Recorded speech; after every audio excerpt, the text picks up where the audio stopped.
J'ai fait allusion hier à une librairie itinérante qui sillonnait les routes de l'Ardèche, donc dans un environnement très voisin de celui de Campagnol. Mais comme je n'avais pas remis la main sur le courrier qui me l'a signalé, je suis resté un peu vague.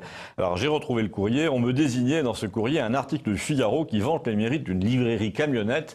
Je parle d'une librairie, là, et non d'une bibliothèque. Et là, la jeune femme qui dirige cette micro-entreprise nous sert tous les poncifs Télérama France Inter à propos de son métier, si digne, si créateur de liens sociaux, etc. Vous savez, c'est des métiers qui permettent d'échanger. D'échanger quoi, vous allez me dire? D'échanger sans complément. C'est un échange intransitif. Cette jeune femme est là pour conseiller les lecteurs sur ce qui va leur plaire. Dans un autre article connexe, vous savez ce qu'on trouve après l'article principal sur Internet, vous lisez un entretien avec un grand libraire parisien, le directeur de la Procure, qui vous dit « Une librairie est autre chose qu'un fournisseur de papier, c'est un lieu de passion, d'échange et de rencontre ». Alors là, qu'on permette à un auteur de faire un point rapide sur la question, les libraires sont un peu comme les pharmaciens qui vous font payer des conseils dont vous n'avez pas toujours besoin.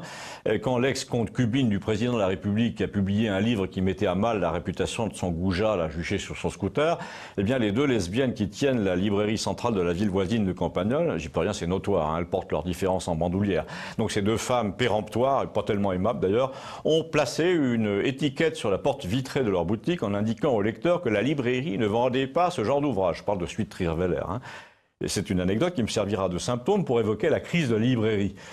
Quelque chose me dit, mesdames de la librairie du marché, là, que les ventes du livre de Trierweiler en question, à cause de libraires comme vous, à la vertu intraitable, que les ventes ont explosé cette semaine-là sur Amazon.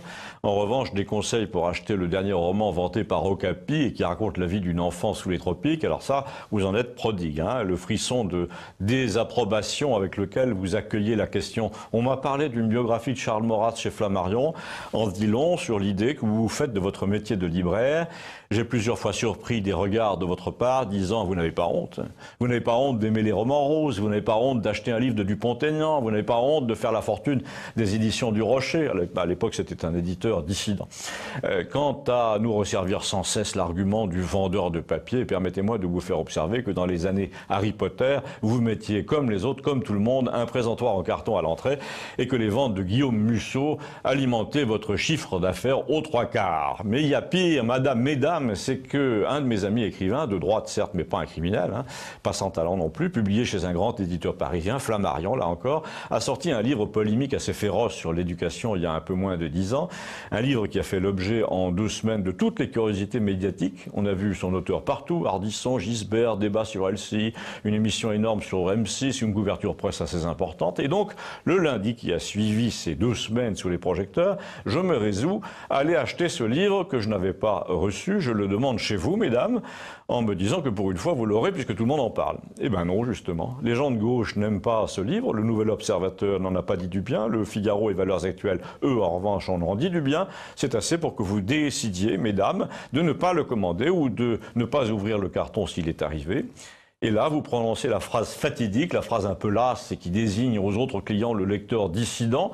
On peut l'avoir sur commande, si vous voulez. Mais madame, si je veux l'avoir sur commande, je le commande sur Amazon. Comme ça, non seulement je le reçois le lendemain, et pas 3 semaines après comme chez vous, mais en plus, ça m'épargne de voir votre tête de bulldog rien qu'à l'énoncé du titre. Et pour l'instant, je dis bien pour l'instant, Amazon ne fait pas les gros yeux à ses lecteurs de droite. Alors quand vous parlez de votre métier de libraire aux actualités régionales grâce à la complicité d'un journaliste de France 3, les gens corrigent d'eux-mêmes. Vous devriez parler d'une rente entretenue par une poignée de copains à travers ce qu'on appelle la chaîne du livre, mais qui est en fait un bon gros réseau mafieux. Voilà, c'était ma spéciale Salon du Livre, un lieu où l'on croise tous les gardes-chiourmes de la littérature dans le genre « nous avons beaucoup aimé ». Sous-entendu, vous devez aimer aussi. Envoyez, s'il vous plaît, ce sujet isolément à vos amis en le retrouvant sur Internet sous le nom Campagnol TVL. Merci.